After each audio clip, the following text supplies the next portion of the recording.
Hello and welcome to a very special All Villa No Filler, a podcast all about Aston Villa, the world's greatest football team. Please remember to subscribe to the show on YouTube and wherever you get your podcast. Well, tonight we're walking the Claret Carpet for our end of season award show. The Emmys, of course. Emmy Buendia, Emmy Martinez, get it? We'll relive the highs and lows of this year's campaign. Not too many lows, thankfully. And we'll also look back on our predictions from the start of the season. Just how wrong were we? But first of all, Frankie, you're looking very sharp tonight, I have to say. It's a very special day. It is. It's the first time I've worn this suit since your wedding, George. This is the suit you bought me, which gives it even sort of more special. Gives it a special sort of sensation vibe. Which is a more special night, Frankie? Tonight or my wedding day? Ooh, that's a good question. It's a hard one. If you're going to ask me, it's tonight. Rosie, I can say that because Rosie doesn't listen to this podcast. So, so tonight is very special. It's a very special night. We've both come dressed up. We've got some huge awards to give out, and of course, I imagine all the Villa players will be tuned in, watching this. Absolutely. Joining us via video link if they are lucky enough to win one of our prestigious Emmy awards. Yeah, 100%. I've got the live set up. Is the line set Ollie up? Watkins is waiting. He's waiting in the wings. Well, I'm very excited to get this underway. I have to say, this is very, very exciting. This is genuinely the smartest I've dressed since your wedding, probably. I don't even dress like this for work. So how does it feel? Do you feel good? I feel a little. I mean, looking at myself on the camera here, I look a little bit like Gareth Southgate, just picking his England team today. I'll probably be like giving an award, and then halfway through the answer, I'll start talking about Mason Mount randomly. What did you see Mason Mount play today? Or I'm feeling good. But I know for the love of Paul McGrath, Neil and Paddy did an amazing show, the Emerys, the other day. So that name was taken. Yeah, so we literally spent the last 20 minutes trying to think of a more witty name than the Emmys. We just couldn't get there. You just couldn't get there. If you can think of something that goes for Golden Globes that could be villain related, let us know. Yeah, it would be Nobel Prize or I don't know. We were really struggling with that. If Neil and Paddy are the Oscars, we are the Razzies. That's why these are the awards that that will be remembered for all time. The Razzies, but no. I think so. Well, I tell you what, Frankie. Without further ado, without further Freddie ado, should we dive right in? Start handing out some of these prestigious awards. I'm just holding one out. I'm holding one out of shot, Frankie. It's a wonderful award. I have seen it. It's a beautiful. It's a beautiful award. I don't want to show the audience it, but I can. It's gilded. It's encrusted with diamonds and rubies. Yep. It's really quite the object. So it's quite heavy. So I'm going to just put it down over there. Yeah, there we are. Yeah. It's our fourth. I'm carrying that around once. Very, very expensive prizes. It's our fourth annual All Villa No Filler Awards. Can you believe it, Frankie? 4 years of these prestigious awards, and as we were saying, I'm sure every Villa player will proudly display their gilded trophies on their 100% pieces. So first one off the bat, straight into the deep end. Frankie, player of the season. Player of the season, George. Well, it's got to be Ollie Watkins. There's a couple of competitors in there. Leon Bailey's been an X factor. There's been times this season where when Villa were struggling to break through, Leon Bailey looked like the most likely to get us through the wall, the Game of Thrones wall. He'd smash his way through like Jon Snow. But Emi Martinez as well, I think, has been sensational. Pau Torres has been brilliant. I think Douglas Luiz, up until about the time Boubacar Kamara got injured, was also probably our key man, really. But I think Ollie Watkins, you look at the numbers, the number of assists he's got, the goals he's got, he's the top assist maker in the Premier League. 19 goals, he's close to being the top scorer, a few behind our Haaland, but he's up there, isn't he? So I think he's just been a sensational player this season, reached the level that I think we all hoped he could reach at his very peak under a fantastic coach like Emery. And I think for his brilliant performances, he surely deserves a place at the Euros for England and will surely play there, and I'm sure score a couple of goals as well. So yeah, Ollie Watkins for me, Aston Villa's player of the season. Well done, Ollie. Sure you're watching. Yeah, no, I'm sure he's watching. What a day for Ollie Watkins. I mean, I've also cast my vote for Ollie Watkins, so it's a clean sweep from both judges tonight. I don't know what's going to be more to him actually today. What a day for Ollie Watkins, named in the England provisional squad for the Euros and winning the All Villa No Filler Emmy Award for Player of the Season. What a fantastic achievement for him today. I think it's probably got to be the happiest moment of his life. I think. What a day! Incredible. You know, he compares it to the day he got married, and I'm sure he picks this just like you did. Picks it over. I mean, look, I'm due to be married soon, and or at some point soon, and yeah, I'm wondering how I'm ever going to reach the highs that we're getting right now. I walked down the Claret Carpet, and the paparazzi were just snapping away. Couldn't believe it. I've worked on many red carpets, as you know, George. I've done red carpets for years and years and years, and many an interview. And I think this is genuinely the most glamorous event I've done. Forget your Venice film festivals, your Cannes film festivals. I'll tell you what, the Emmys, these are very special. I've had the door behind me. I've had to barricade because there are hundreds of photographers and media types just itching to come in and speak to me. And I would calm down over there. They're trying to break in. It's all gone a bit baby reindeer. You got people stalking you and all that.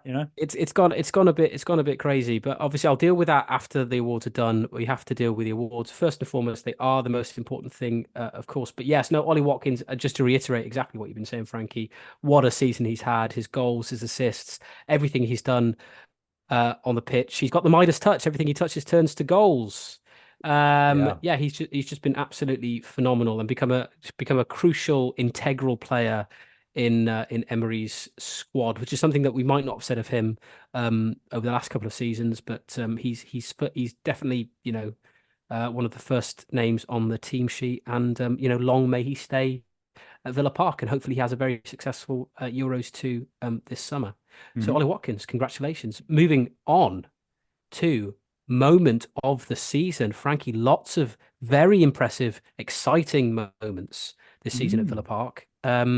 What would you class as your moment of the season? Very, very difficult choice given the fact that we've been spoilt for choice this season. But I would have to say, I can't believe I'm wearing a suit. But we look great. Yeah, Frankie, I said again before the show, I thought this could be like our MO. Yeah, Not all the podcasters, wear suits on the podcast. But I think this could be a regular thing. Yeah, we look like the Men in Black, don't we? Like, moment this is a bit spoilt for choice. But I'd have to say, I think it was when we beat Man City.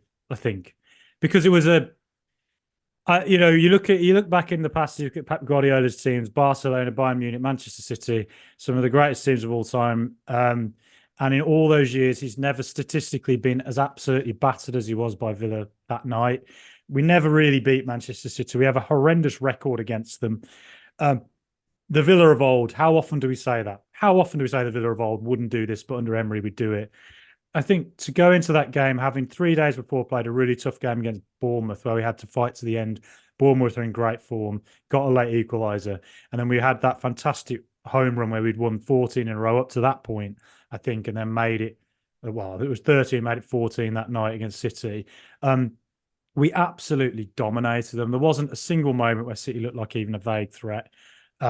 Statistically, we played them off. We were far ahead of them. On the eye, we played them off the park. It was probably the best performance. Given the opposition we were playing against, given the standard that Manchester City are at, they are the best team in the world. To have completely and utterly comprehensively beaten them as we did, I think it's the greatest performance I've ever seen from an Aston Villa team. So I have to say that's my moment of the season. It was a fantastic moment, was it, Frankie? For me, I'm going to think of a moment much, much closer in time.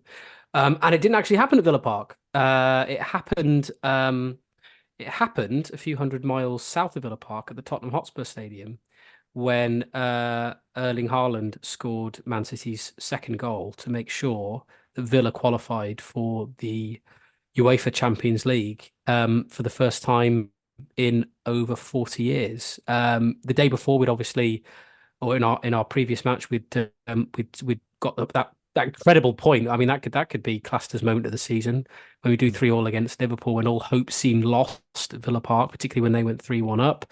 But that point, I think it shifted momentum a little bit. It put the pressure obviously on Spurs to try and get something. And I know there's this whole issue about Spurs players, fans not wanting them to win, because obviously if they beat Man City, then Arsenal would be in the driving street to become champions. But regardless, it was their defeat to the eventual Premier League winners, Man City, that guaranteed Villa would qualify for Europe's most prestigious competition, and one that we're going to be eagerly looking forward to next season. And I think as well, because that game happened at the Tottenham Hotspur Stadium during Villa's awards night, it meant that there was a lot of cracking content coming out of the Villa Park socials, where obviously they were getting the awards, but also they had the game on the big screen and stuff, and they were cheering. I wish I'd been Man there. City's goals. Oh, it would have been amazing. I mean, what a night! What a night! Me and you led out by the security for going too wild, probably. Yeah, absolutely. Well, Yeah, me at least. You'd probably be calmer. I'd stick around. I'd stick around. I'd be like, I'd just disown you. Yeah. Like, who's that disciple that disowned Jesus? Judas. No, the one who he denied him. He denied him 3 times. Oh God! Ooh, I should know this. My Roman Catholic family will not be happy that I've forgotten about it. Well, whoever he was, Peter. that guy. I forgot. That guy. I would deny you. I would deny you 3 times, 4 times, many times, as long as I stayed at that event.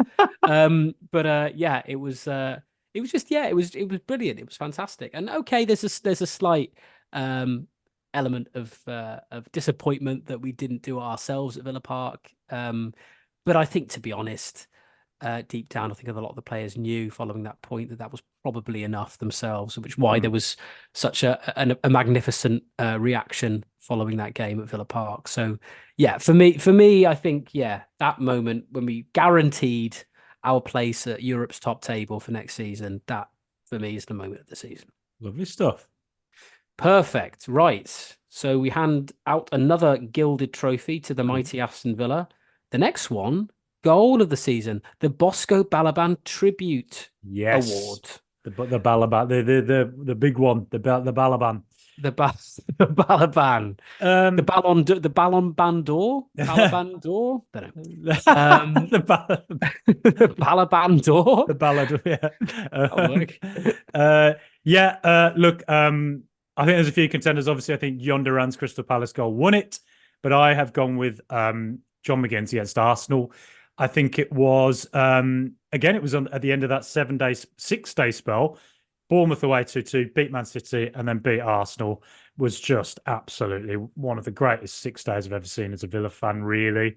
And I think the thing with that goal, it went from all the way at the back, from Torres playing it around, I think maybe Carlos as well, whipping it into Watkins. Torres loves that pass into Watkins. Watkins comes deep, lays it off. The understanding between Tielemans and Bailey, almost telepathic, and then Bailey pulling it back and McGinn finishing it. The whole thing from start to finish was pure Emery ball distilled. It was incredible football. The kind of football that I had watched in La Liga for years. Teams like Barcelona doing that, Real Madrid.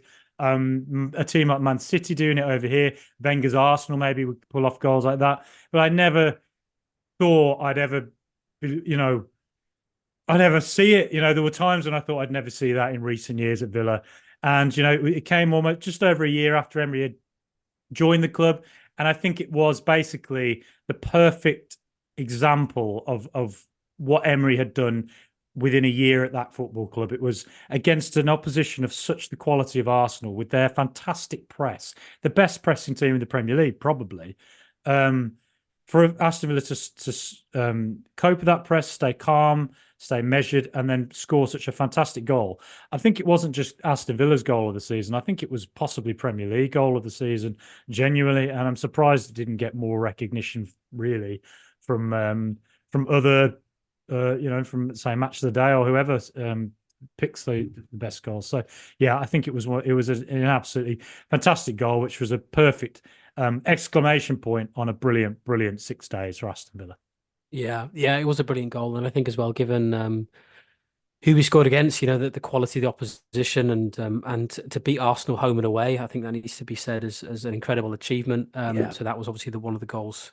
Well, that was the goal that won it for us at Villa Park. So yeah, no, I completely agree. Lovely, and the finish itself was lovely. The turn and strike was great, but obviously the build-up play leading up to it was superb too. I am going to go John Duran. I'm quite a fan of just a rocket, Yeah. something just thumped into the back of the net with just pure passion, pure Colombian passion from the maverick striker that is John Duran. Yeah. And I think it was, against a Palace side that, obviously were very difficult to break down. The clock was ticking down. Yeah, I think it came during our unbelievable run at home. So it was very important that we got that goal to sort of continue that run. And yeah, I think it was one of those games that needed like a mercurial talent like Duran to pop up with a moment of magic. And he's got such talent, this kid. I mean, we've seen it already towards the end of the season. His 2 goals against Liverpool. He's popped up with important contributions. He's completely mad, obviously. He's I don't know about his future at Villa. I Yeah. think that is going to be a bit up in the air over the summer, and one for discussion and debate as the months stick by. Whether he's back at Villa Park in August, I don't know. I hope he is. I think he's going to be a real talent, and it's just whether he can, perhaps be controlled and constrained in the way that Emery would want him to be. Hmm. That might be the one challenge to his career, sort of remaining at Aston Villa. But I, for one, would love to see him because he offers those moments of magic Yeah. that we don't have too many players that can do that. His goal against Liverpool, his first goal in particular, just a brilliant finish from outside the box, Yeah, it just was really just good. placed into the bottom corner, fantastic. And he's got that raw ability, confidence, and that goal kind of, I think, summed him up as a player, sort of Yeah. out of nothing, just turn, swivel, shoot, power straight into the top corner, and yeah, fantastic goal. Yeah, for sure. So there we are. There we are. We're rattling through now, Frankie. So we've done player, we've done moment, we've done goal. Now on to the Remy Gard Award for biggest disappointment. It's a shame to take things down a negative path, I know. but we're gonna go there. Every now and Remy Gard again, Award for biggest disappointment. Frankie, what has disappointed you? when I look at our download figures after Villa lose, that's Yeah, usually quite disappointing. that is disappointing. But Yeah. yeah, I'd have to go. It's the first day of the season. It's actually not the fact we lost to Newcastle. I think it was a freakish. I've said it ever since. I thought it was a freakish event because of the 2 major injuries we had with Demi Buendia and Mings, and then the team kind of, Pau Torres having to come in for his debut, Carlos starting at centre back. It all just went awry with a group of players who weren't used to having to play that high line together. So it is what it is. And, Newcastle without atmosphere, it can just get away from you if things aren't going your way. But the biggest disappointment was what happened to Mings in that game, because it was clearly I think as soon as it happened and you saw his reaction, you knew it was a traumatic injury, and you felt that's probably like a year, isn't it? I wonder if he'll even be ready for pre-season. Hopefully he will. He's been a fantastic player for Villa, an amazing servant, the kind of guy who I'll always love and just would love to see him get a statue. That's how much I love the guy, I really do. But represents us so well on and off the pitch. And it was just so gutting considering how well he played, in the state, second half of last season under Emery. Pau Torres coming in, I would have been very intrigued to see how Mings and Torres would have worked together. I think Torres would have eventually been the main centre back just because of his ball playing ability. But there would have been games where maybe Mings would play at left back, or maybe Pau Torres played at left back. It would have been interesting to see how that would have worked. And I think that Mings as well, I think we did miss him because aerially, we're not very good. We don't defend No. aerially well at all. We concede way too many. We've got to fix that this summer. And I do wonder if Mings had been there, whether there would be games where when that momentum shifts happens within games where teams come back at us, we're 2-0 ahead and Brentford or Chelsea come back and we don't react within game. We go from composed to casual. I think Mings is the sort of character at the back who actually does scream at everyone, Whereas I think that Conte, Carlos, and Pau Torres are all a bit polite, and they Yeah. don't really like no one takes control. Whereas I think Mings might have been that person that was say when Brentford went to 2-1 would have gone screaming at everyone, effing and blinding, and sometimes you just need that. So I do think I think Mings actually, as well as we did this season, I still think he was a miss this season. So yeah, I think his injury Mm. it was gutting, really gutting. Yeah, it was. And you got to feel for him over the course of this season, just seeing how incredible this season has turned out for us. For him not to be involved in it must have been really heartbreaking because he is such a he is the heartbeat of the team. Um, so yeah, no, big disappointment that. I'm going to go for the home game against Olympiacos in the Conference League. I think we talked about what we really wanted to see from Villa this season. I think we were sort of desperate for a trophy, and I think there was the debate of like, what would you prefer, Champions League qualification or a trophy? I think we both actually decided that a Champions League is more important and more Yeah. prestigious, which is a shame really, and I think it's a bit of a sad indictment for kind of where football is at A the lot of moment. people would disagree with us as well. And a lot of people would Well, disagree with yeah. us, but I think a lot of people wouldn't, and it does make me a little bit sad that I do think that Champions League qualification is more important for us in kind of the long run. I That was kind of know, yeah. more head over heart, I think, that decision, because obviously from a financial perspective, it does make a much bigger difference qualifying for the Champions League than winning the Conference League. But I think we've gone so far in the competition. We had kind of ridden our luck a little bit in the build up to the game against Olympiacos, but I thought, at home in that first leg, given that we knew we had to go away for the second leg, and then we had to try and take something to Greece, to end up losing that game 4-2, particularly when we brought it back, um, was really disappointing. But it's really hard to criticize the squad this season, as we said at the top of Yeah. this award we're currently offering.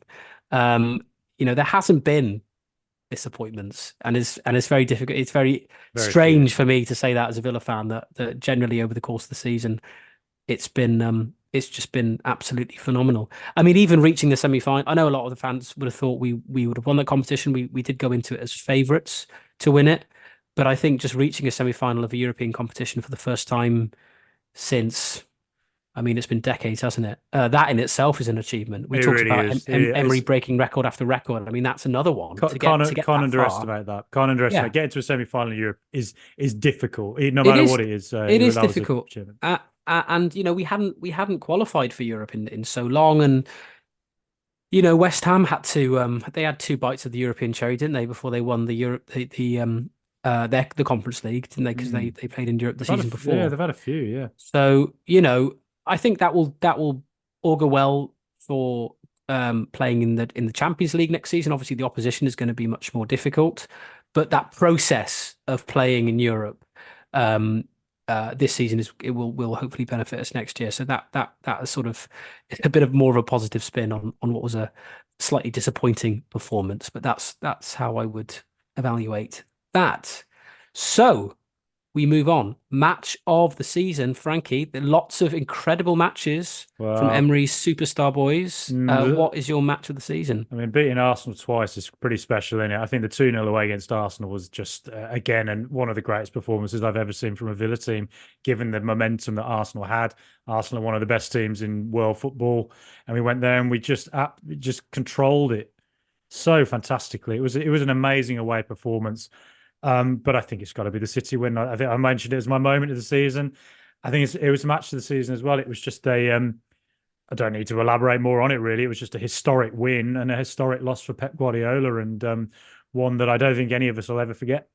Yeah, I agree with that. Yeah, it was absolutely incredible performance, and I think it goes to show that our form dipped off massively after those two games at Man City and Arsenal, because we clearly the players put so much effort into those results and those performances, and yeah, I mean, if you watch the Man Injury City game, crises as well. I think injuries yeah, started to play a the part. injuries did start to pile up, and they piled up for other teams too, but obviously we suffered with that, and. Yeah, no, that Man City game. I mean, to say that we deserve to win, Pep after the game said Villa deserved to win. He gave us a huge amount of credit. Yeah, to say that we did that against the Pep Guardiola Man City side, who normally wipe all before them, made it all the more impressive. So yes, I think we can both agree. Match of the season, 1-0 against Man City. Funniest moment of the season, Frankie. What made you chuckle away? Well, it had to be. Unsurprisingly, it involves Emi Martinez, the wrestling villain. We all love him. You know, the wrestling villain, you can't help but cheer.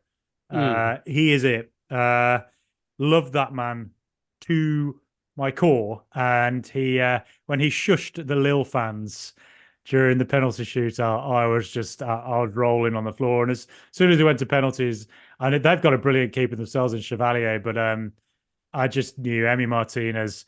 He's got that. He's got the big man energy, and he knew he was gonna pull it out. Him shushing the Lille fans was absolutely hilarious. I couldn't stop laughing at it when he did it. So yeah, that was the one for me. And yeah, I would agree with you. That was funny in hindsight. I think at the time when he got his second yellow during the penalty shootout, and nobody knew if that was actually going to get him sent off mid penalty shootout. That was a moment when my heart sort of skipped a beat. But yes, I could look back on that moment now and think, "Oh, Emmy, you do crazy things." But yeah, it was very funny. And to be honest, like that's all part of it, isn't it? I think if he didn't have that part about him, then he wouldn't be as good a goalkeeper as he is. It's, you can't have one without the other. So you have to sort of take the rough with the smooth a little bit when it comes to Emi Martinez. But yeah, thankfully he didn't get sent off.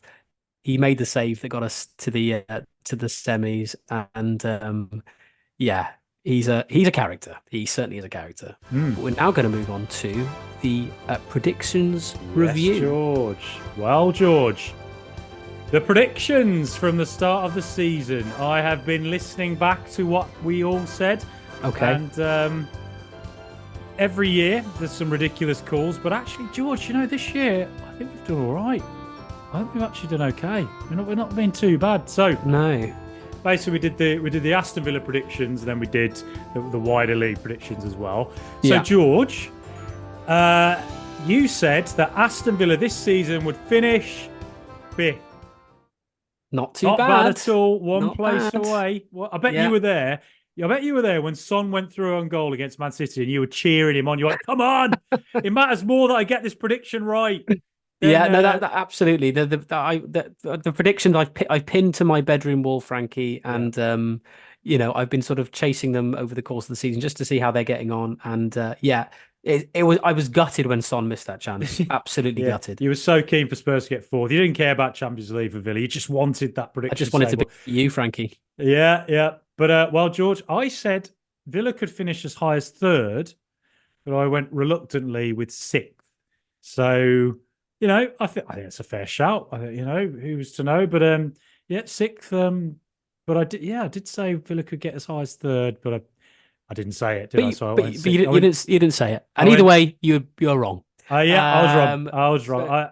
We were all wrong, but we went for all the places bar fourth. I'm being a bit like a politician here when they're caught, on the rope, aren't they? And they just weasel their way out of it. That's what I've been doing, weaseling my way out. The old politician's answer. Well, I mean, we did think the Villa would have a very good season, and so it proved. So I don't think we can be too harsh on us there. No. So key men, Frankie, I'm just having a look at what we went with on that one. We both said Douglas Luiz, and I would say for about 2/3 of the season, he was right up there. He was phenomenal. I think it's very easy for people to sort of forget that because his form has dipped slightly towards the end of the season. He was sort of struggling a little bit with his form, but for large spells of the season, he was absolutely phenomenal. He was phenomenal. He was player of the season until Boubacar Kamara got injured, and then he had to go deep, and he lost, some of the security that was around him, and I think the whole team suffered losing Kamara actually. And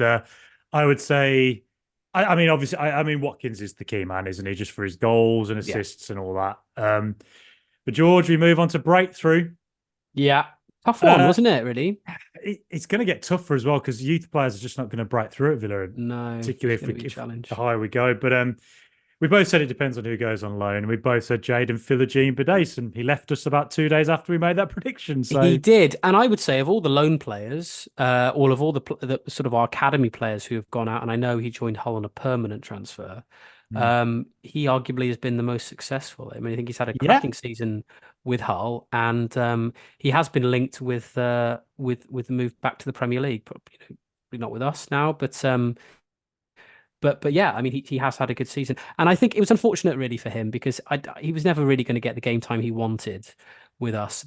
With the likes of Bailey playing, playing fantastically well, Diaby being brought in was always going to be ahead of him. I think it would have been a challenge for him to sort of break into that team and play as regular as he wanted to. So fair play for having the courage to drop down a division to ensure that he played more regularly in it. And I think in the main it's paid off for him. It's a shame, for him from his perspective that Hull weren't able to get over the line and secure at least a playoff spot this season. But I think he's been a big part in them achieving a decent, respectable finish in the championship.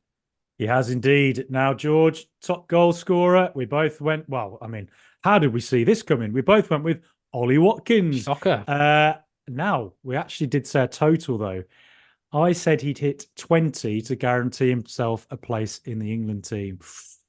But you said he'd be just shy of 20 and he'd hit the 17, 18, 19 mark. So, George, Yes. look at that. You sort of covered a couple of bases, 17, 18, 19. He'll score between 1 and 100 goals. Somewhere in between. Somewhere in that ballpark. Yeah. Yeah, I mean, a bit of a no-brainer, top goal scorer. I think it was always going to be Ollie, wasn't it?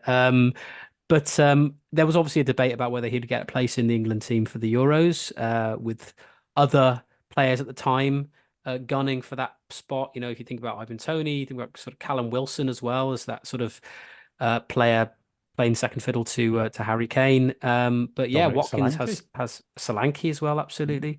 But yeah, no, he's done the business and he has scored the goals and he is well worthy of that plane ticket to Germany. So Mm. I think we both did well with that one, really. Yeah.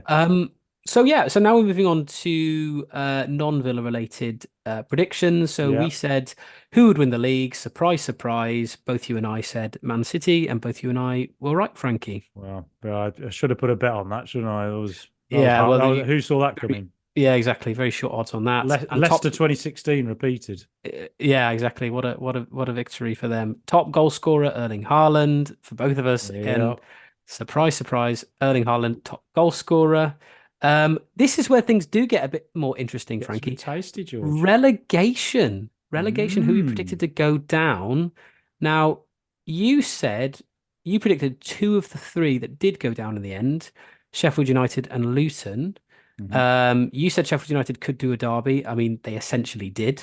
We're close to Uh, it, yeah. and then you said Fulham after Why? losing Mitrovic, but they must have surprised you then, Frankie, because I they haven't had a bad season. I'm quite confused as to why I went with Fulham. I think they might have had maybe they had a bad end to the season before, and then Mitrovic left, and I wondered if they'd have a goal scorer at all. I think Yeah, maybe I thought they'd become such a defensive team that they would just they'd sort of just not get enough results, enough wins rather, they draw a lot. But no, they've done way better than that. I don't really know why I went with Fulham. That's a terrible shout.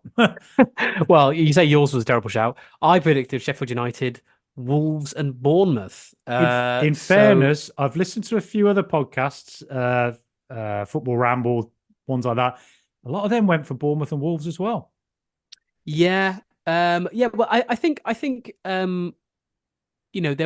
was method to my madness with those ones. I think with Wolves, you know, I thought them bringing in Gary O'Neill wouldn't work out, and I was proved wrong. I mean, they sort of tailed off towards the end of the season, but Yeah. they've had serious injury problems. I mean, they've played the best part of the third of a season without a striker, really. So they've struggled. And then Bournemouth, I thought, obviously, in the new manager effect, or a new manager coming into the league might struggle. And to be fair, the opening sort of few They weeks were of the bad. season, Yeah, they were really ropey. They were took really till struggling, November. and I was sort of looking back over my prediction with a sense of smugness, but they proved me wrong. They turned a corner. They were in fantastic form during the middle part of the season, and the likes of Solanke doing so well and stuff. So yeah, no, they've had a very good season. So I was proved wrong, but yes, Sheffield United we both predicted would go straight back down, and so it has proved. Top four, not too bad, I think, from us really. I Yep. said City, Arsenal, United, Liverpool, and you said City. Sorry, I said City, Arsenal, United, Liverpool. You said City, United, Arsenal, Liverpool. So we just the two middle teams, Arsenal, United, we sort of What? swapped Why did in I the think middle. United were going to do well as well? Yeah, well, I think Jeez. because Frankie, last season United did do quite well They under did. Ten Hag. They did have a quite a good season, Yeah. and we thought with a bit of tinkering and some strengthening that they could. I don't think we said that they'd mount a title challenge per se, but they would be certainly in the top four. But Mm.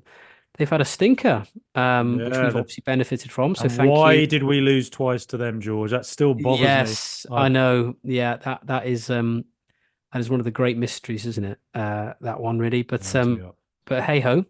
And then we have our annual crazy incident that will The happen this season, mad stuff. The which is mad stuff. always the mad This stuff. is what we love about the Premier League, the Barclays. This is what it's all about. This is vintage Barclays just trying to figure out what mad thing will happen next in England's top flight. I said Richard Branson would try and project a match onto the surface of the moon.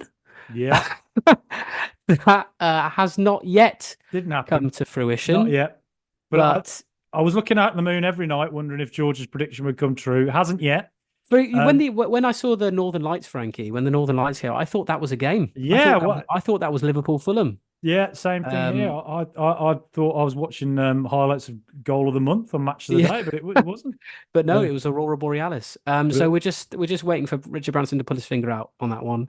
And you said Tom Brady decides Blues isn't a popular enough name in the US and renames the club the Brady Bunch FC. you're damn right. You're damn right. And I tell you what, I think mad stuff for the season did involve Birmingham City in the It fact that did, yeah. they finally had a takeover where they get rid of the abomination of an ownership they've had for 10 years. They finally have an ownership that maybe could be good. They've got Tom Brady. And Yeah. what do they go and do?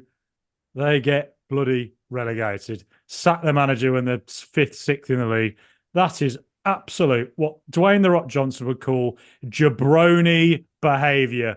Fools. And in fairness, I have in previous seasons predicted that Blues would accidentally demolish their own stadium. I think they've almost done that. And then I also said, do you remember Lawrence Bassini? Sort of forgot about him. Lawrence Bassini would take them over and move them to Scotland. So that hasn't happened. But you never know. Brady might move them to the US and be a US franchise. A new and franchise. join the Yeah. MLS, and that'd be that. What would they be called in the States? I mean, I know you said the Brady Bunch FC, but they Yeah. would have to be called something like the Birmingham. They've moved to Alabama, wouldn't they? The Birmingham, Alabama. Yeah, they'd move to Birmingham, Alabama, and then they'd have to have some sort of like you've got like Green Bay Packers. What would they be called? The Birmingham. Backers.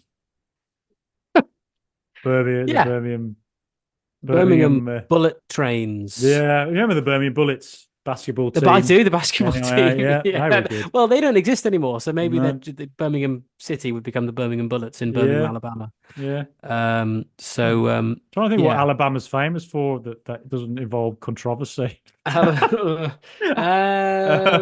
Sure, lots of positive things, Yeah, Frankie, I'm Forrest sure. Gump. He's from Greenbow, Alabama. So, There we go. and he's a Villa fan. The Birmingham So he's not supporting Bay Birmingham. The Birmingham Bayous. They have a lot of bayous in Alabama, Yeah, don't they? yeah, we'll go with that. I think that's more Louisiana, but we'll go with the Bayous. Yeah, The Birmingham yeah, the Bayous, Birmingham lovely. Bayous. Yeah. Well, there we are. What a recap over what has been a incredible 12 months, year or so, season for Aston Villa Football Club and me and you, Frankie, in the Yeah. last 12 months. I've got married. You have Got engaged. you've got engaged. Of course Yeah. you have. Yeah. Anything else happened? Something else must have happened. Uh, I got a haircut last week. yeah. So did I. We're There in we go. sync. We So got a number haircut for this event. You see. Yeah, So yeah. nice look up. We look got the a part. fresh, clean cut for tonight's proceedings, and I think we both look fantastic. And obviously, anyone watching this, still sticking around watching this at about an hour or so into the recording, please comment below on how fantastic we look and whether you want us to see in suits more often. Yeah. This might be the only time my mom's ever watched this podcast. When she hears I'm wearing a suit, she'll be like, "Oh, finally, he's dressing well. Finally." Yeah. And it's not for a job interview or anything No. actually important. It's for your own podcast. And if it was a job interview, I would get an email that starts with, "We regret to inform you." So. Thank you for your interest, but no. Well, there we are, Frankie. What a night! It's been a fabulous night, fabulous awards show. I'm so glad that I shared it with you. But we will be back again soon, Frankie. We've obviously got a huge summer ahead at Aston Villa Football Club. We've got to be talking about the stadium, the badge. We haven't even talked about the badge yet. We've got to talk about the new kit when it arrives, the Adidas number. So this summer is going to be absolutely huge for Aston Villa in the build-up to what will be a phenomenal season, I'm sure, next year. But until our next episode, Frankie, come on, Super Aston Villa.